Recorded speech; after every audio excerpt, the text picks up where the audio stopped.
राष्ट्रवादीच्या निवडणुकीसाठी उद्धव ठाकरे आणि राज ठाकरे एकत्र येत आहेत. आपल्या राष्ट्रवादीची भूमिका काय राहणार आहे, त्यांच्यासोबत राहणार? असं आहे की त्यांचं सेल्फ असलं आमची काही चर्चा नाही, कारण मी मुंबईत नाही आहे, सतत बाहेर आहे. असं 1-2 दिवसांनी जाईल तर आम्ही बसून याचा निर्णय घेऊ.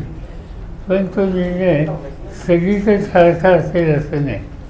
कारण नगरपालिका, महानगरपालिका प्रत्येकाचं बरंच स्थान कुठं आहे हे बघून त्या संबंधीचे ते निकाल घेतात. तसं आम्ही लोकसभेला किंवा विधानसभेला एकत्र गेलो तसं इथं सगळीकडे जाऊ, काही ठिकाणी जाऊ पण सगळीकडे जाऊ असं आज सांगता येत नाही. महाविकास आघाडीवरती याचा काही परिणाम दिसतो या दोघांच्या एकत्र येण्याचा? नाही, माहिती आहे असं आहे. समजा ते एकत्र आले आणि त्याच्यामुळे मुंबईमध्ये शक्ती वाढली तर आम्हाला आनंद आहे. काल याच पार्श्वभूमीवर काल ठाकरे गटाचा एक मेळावा देखील तिथं मुंबईमध्ये झाला. त्यावेळी उद्धव ठाकरेंनी असं वक्तव्य केलं की सत्ताधाऱ्यांना राष्ट्रवादीला किंवा काँग्रेसला लक्ष करायचं नाही, तर ठाकरे ब्रँड हा मोडून काढायचा आहे, यासाठी मला टार्गेट केलं जातंय असं त्यांचं म्हणणं आहे. आणि महानगरपालिका निवडणूक म्हणजे आपल्यासाठी ऍसिड टेस्ट आहे असं ते म्हणतायत. साहजिकच आहे, कारण आज मुंबई किंवा ठाणे या भागामध्ये त्यांचं शक्तिस्थान आहे. त्यांच्याकडे अनेक वर्ष महानगरपालिकेची सत्ता होती आणि त्यामुळे त्यांनी तशी अपेक्षा ठेवली तर त्याच्यामध्ये काही चुकीचं नाही. एकीकडे राज्यावर कर्जाचा बोजा वाढतोय, पण दुसरीकडे मंत्र्यांना गाड्या घेण्यामध्ये अधिकची रक्कम वाढवलेली आहे. त्याकडे कसं बघता आणि मुख्यमंत्री आणि उपमुख्यमंत्र्यांच्या खर्चावर कुठल्या प्रकारची मर्यादा नाही आहे, कुठंतरी अंतरून बघून पाय पसरायला पाहिजे असं वाटत नाही? असे किती गाड्या घेणार 8-10-12 आणि त्याच्यात जी काही लिमिट दिली ती लिमिट फार काहीतरी आहे असं नाही आणि त्यामुळे त्याच्या खोल्यात जावं असं वाटत नाही.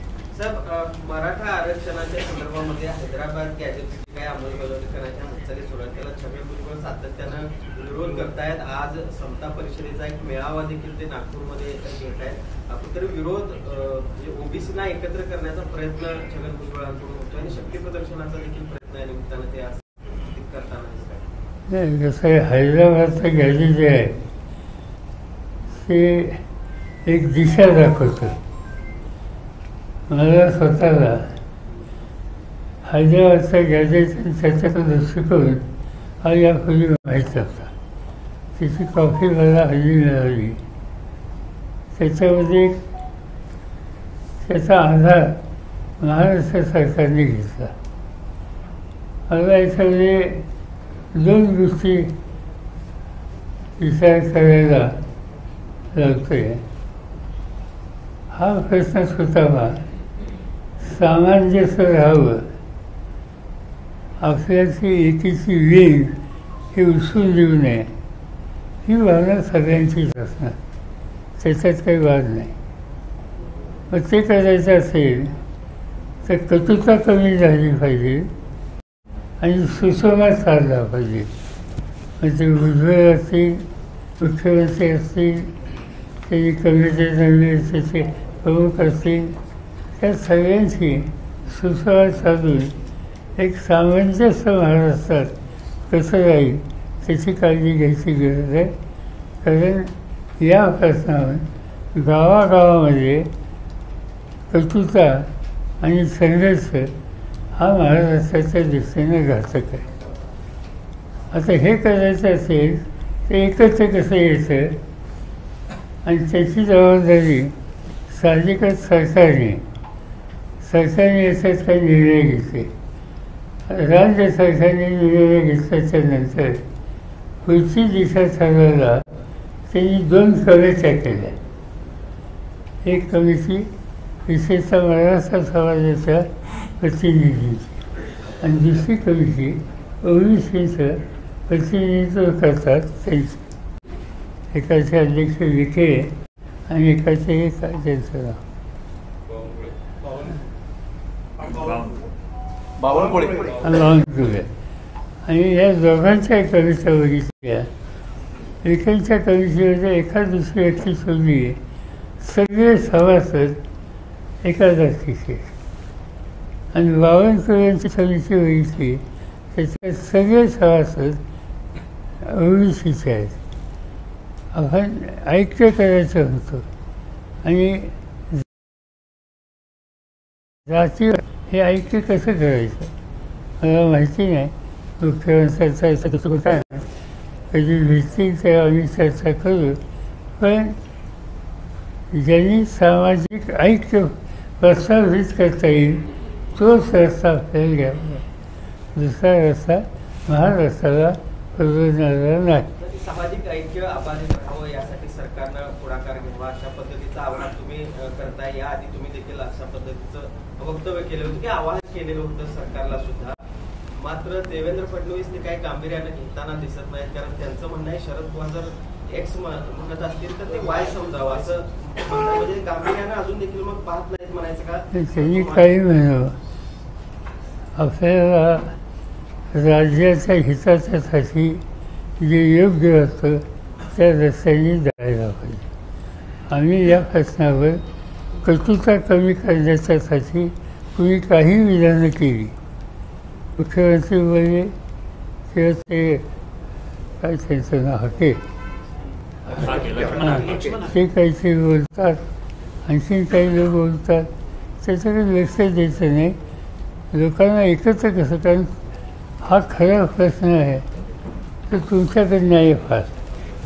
आज महाराष्ट्रात ही कटुता वाढली की प्रामुख्यानं मराठवाड्याच्या काही जिल्ह्यात जालना, बीड, परभणी, औरंगाबाद, उस्मानाबाद एवढ्या टाकून जे काही आंदोलन मुंबईत झाली तिथं प्रामुख्यानं या भागाची तरुण पिढी होती. आणि तिथं आज दुर्दैवानं असं तिथं आहे की मी मराठा आहे, माझं हॉटेल आहे आणि तुम्ही ओबीसी आहात तर तुम्ही माझ्या हॉटेलमध्ये येत नाही किंवा तुम्ही ओबीसी आहात, तुमचा एखादा व्यवसाय आहे, मी मराठा आहे तर मी तुमच्याकडे येत नाही. असं चित्र महाराष्ट्रात कधी नव्हतं. आणि ते चित्र आपण काही झालं तरी राग, टीका, टिप्पणी याच्याकडे न बघता सामंजस्यच तयार केलं पाहिजे. आज त्याची आवश्यकता महाराष्ट्राला आहे. आणि आम्हाला लोकांचं तर काय राजकीयदृष्ट्या काय होईल त्याची चिंता नाही. सामाजिकदृष्ट्या महाराष्ट्र एकसंघ पाहिजे. पण साहेब मंडल आयोगातून आहे ते मराठ्यांना आरक्षण देणं शक्य होतं, मात्र त्यावेळी 1994ला ते आरक्षण दिलं गेलं नाही अशा पद्धतीचा एक टीका होते. नेमकं त्यावेळेचं स्वरूप काय? ह्याच्यावर हा प्रश्नच नव्हता. 94 साली हा प्रश्नच नव्हता. आणि त्यावेळेला मंडल कमिशनचा रिपोर्ट आल्याच्या नंतर महाराष्ट्रामध्ये त्याचा फायदा विविध छोट्या जमातींना व्हावा त्या दिशेने निर्णय घेतले. ते निर्णय घेण्यामध्ये मी असेल किंवा आणखीन काही लोक होते. जी बैठक झाली मला आठवतं आहे, त्याच्यात भुजबळ होते, त्याच्यात गोपीनाथ मुंडे होते, आणखीन काही लोक होते आणि सगळ्यांनी बसून निर्णय घेतले. थोडक्यात राज्य सरकार आरक्षणाचा प्रश्न जाणीवपूर्वक व्यवस्थित हाताळत नाही असं म्हणायचं का? मी आज आरोप करणार नाही, कारण मला हा प्रश्न कटुता चालून कशी एकवाक्यता करता येईल अशा पद्धतीनं हातभार लावायचा आहे. पण जे आता साहेब दाखले दिले जातात त्या दाखल्यावरून संशयाचं वातावरण निर्माण होते. काल जे दाखले वितरित केले त्याच्यावरून छगन भुजबळ यांनी आरोप केले की खाडाखोड करून किंवा पूर्वनियोजित अगोदर तयार केलेले दाखले वितरित केले गेले. तुम्ही वाचलं पण मी काही स्वतः पाहिलेली नाही. साहेब, शाहू महाराजांनी वेगवेगळ्या जातीच्या विद्यार्थ्यांना हॉस्टेल बांधून दिली. आता परिस्थिती आहे की वेगवेगळ्या जातीचे नेते एकमेकाच्या जातीला सरकारने आजपर्यंत काय दिलं, त्यांच्या ताटात किती वाढलं, हॉस्टेलला किती काढली, संस्थांना किती पैसे दिले, इथंपर्यंत ते प्रकरण गेलेलं आहे.